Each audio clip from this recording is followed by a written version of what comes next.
repère et coordonnées du milieu d'un segment, c'est quoi? C'est qu'on va pouvoir calculer le milieu d'un segment quand il se trouve dans un repère. Donc là, on voit bien qu'on a un repère orthonormé. Voilà, les abscisses sont ici, les ordonnées sont ici.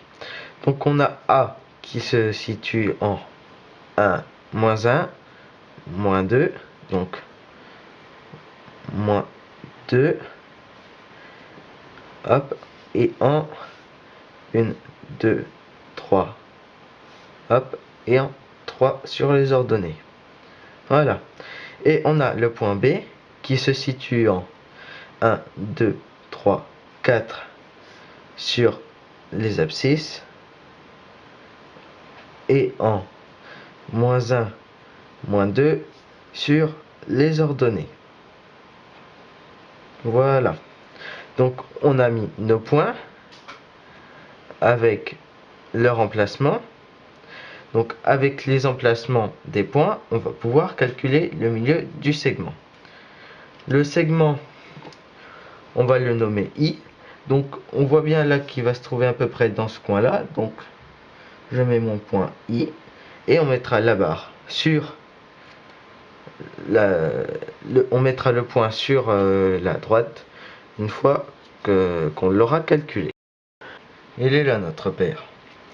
Donc pour pouvoir calculer le milieu du segment, il va falloir utiliser quelques formules, vous vous en doutez bien.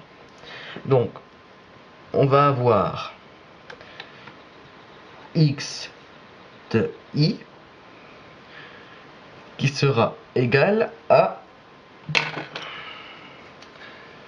x de a plus x de b divisé par 2. Ensuite, pour calculer le y de i, donc je rappelle que x ce sont les abscisses et y les ordonnées. Donc pour calculer le y de i, on va bien sûr faire y de a plus y de b divisé par 2. Voilà. C'est comme ça qu'on aura les deux points de i. Donc maintenant, on va faire ça avec notre exemple à nous. Voilà. Donc, dans notre cas, on sait que le A c'est égal au repère donc de moins 2, 3, et que le B c'est 4 moins 2. Voilà, ça on le sait. Donc moi je le mets toujours dans un coin de ma feuille au crayon de papier ou je ne sais comment pour pouvoir me le rappeler. Parce qu'on va en avoir besoin bien sûr de ces points là.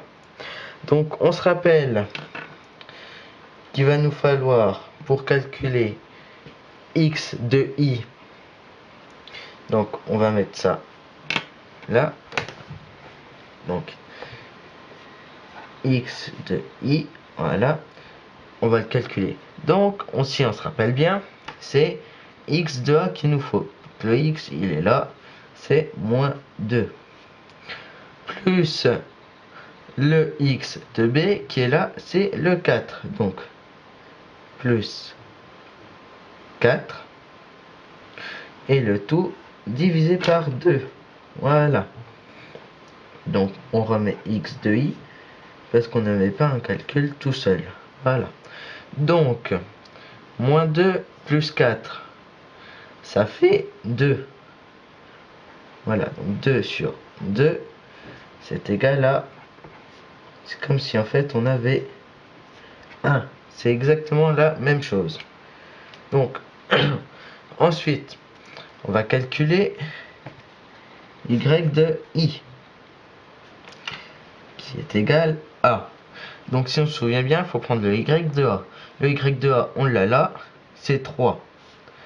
Ensuite, on a, enfin il va nous falloir le y de B. Il est là le y de B. Donc on met plus, entre parenthèses, vu que c'est un assigne moins après un plus, moins 2. Voilà, le tout divisé par 2. Donc ça, on peut le réduire là. Hop. On peut le réduire de façon à ce que ça fasse 3 moins 2. Parce qu'on sait que moins plus c'est égal à moins. Voilà. Ça, c'est à retenir. Hein. Donc, divisé par 2. Hop, y de i. Voilà. 3 moins 2, ça fait 1. Ça nous fait 1 demi. On ne réduit pas. Voilà. Donc, milieu. Voilà. Maintenant qu'on a tout calculé, donc, on sait bien que le x, donc on va pouvoir le noter comme ça maintenant, i, donc le x, on se souvient que c'est 1, hop, et que le y, c'est 1 demi.